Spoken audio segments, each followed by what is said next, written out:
नमस्कार मित्रांनो, तुमचं माझ्या यूट्यूब चॅनलमध्ये स्वागत आहे. व्हिडिओला सुरुवात करण्यापूर्वी लाईक करा, शेअर करा आणि सबस्क्राईब करा. तर व्हिडिओला सुरुवात करूया. व्हिडिओच टायटल पाहू शकता. महाराष्ट्र राज्य शासकीय सेवेत ह्या राज्य कर्मचाऱ्यांना ऑगस्ट महिन्याचा पगार मिळणार नाही. कारण आहे फार शॉकिंग. महाराष्ट्र राज्य शासकीय सेवेत कार्यरत असणाऱ्या राज्य सरकारी कर्मचाऱ्यांसाठी महत्त्वाची बातमी हाती लागली आहे.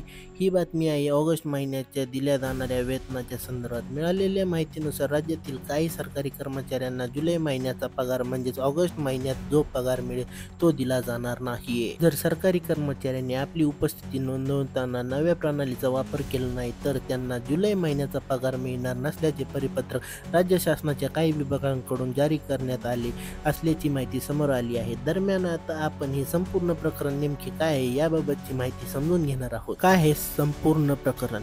देशातील सर्व सरकारी आस्थापनांमधील कर्मचाऱ्यांसाठी आता उपस्थिती नोंदवण्यासाठी एक नव्या प्रणालीचा वापर केला जात आहे. हजेरी नोंदवण्यासाठी आता देशात सरकारी आस्थापनांमधील कर्मचाऱ्यांसाठी नवी आधार बेस प्रणाली इंट्रोड्यूस करण्यात आली आहे. अनेक ठिकाणी या प्रणालीचा वापर केला जात असून या प्रणालीचा प्रशासकीय कामामध्ये मोठा फायदा झाला आहे. या प्रणालीमुळे कामात पारदर्शकता आली आहे आणि प्रशासकीय ठिकाणी होणाऱ्या नियमांची पायमल्ली देखील काही प्रमाणात थांबवण्यात शासनाला यश आले आहे. या आधार बेस प्रणालीबाबत बोलायचं झालं तर सदर आधार बेस प्रणालीच्या माध्यमातून सकाळी इन व संध्याकाळी सुट्टीच्या वेळी आउट करणे आवश्यक असते. दरम्यान आता महाराष्ट्र राज्यातील राज्य कर्मचाऱ्यांसाठी देखील आधार प्रणालीच्या माध्यमातून हजेरी लावणे बंधनकारक करण्याचा निर्णय घेतला आहे.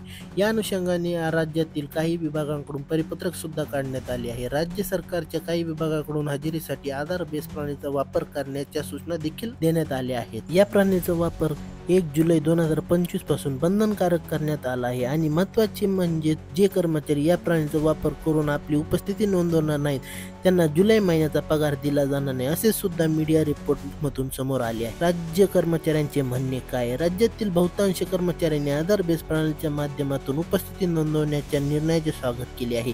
पण राज्यात असे काही भाग आहेत जिथे नेटवर्क कनेक्टिव्हिटी फारशी उत्तम नाही. त्यामुळे ज्या ठिकाणी नेटवर्क कनेक्टिव्हिटी उत्तम नाही तिथे आधार बेस प्रणालीचा उपयोग होत नाही. आता आधार बेस प्रणाली जर सरकारकडून बंधनकारक होत असेल तर ज्या ठिकाणी नेटवर्कची समस्या आहे तेथे कर्मचाऱ्यांना या प्रणालीच्या माध्यमातून हजेरी कशी लावता येणार हा प्रश्न कर्मचाऱ्यांकडून उपस्थित केला जात असून प्रणाली चांगली असली तरी देखील या प्रणाली मागे काही तांत्रिक अडचणी सुद्धा आहेत असे म्हणत या प्रणालीच्या अंमलबजावणीवर कर्मचाऱ्यांकडून बोट ठेवण्यात आले आहे. व्हिडिओ आवडला असेल तर लाईक करा, शेअर करा आणि सबस्क्राईब करा. भेटूया पुढील व्हिडिओत. धन्यवाद.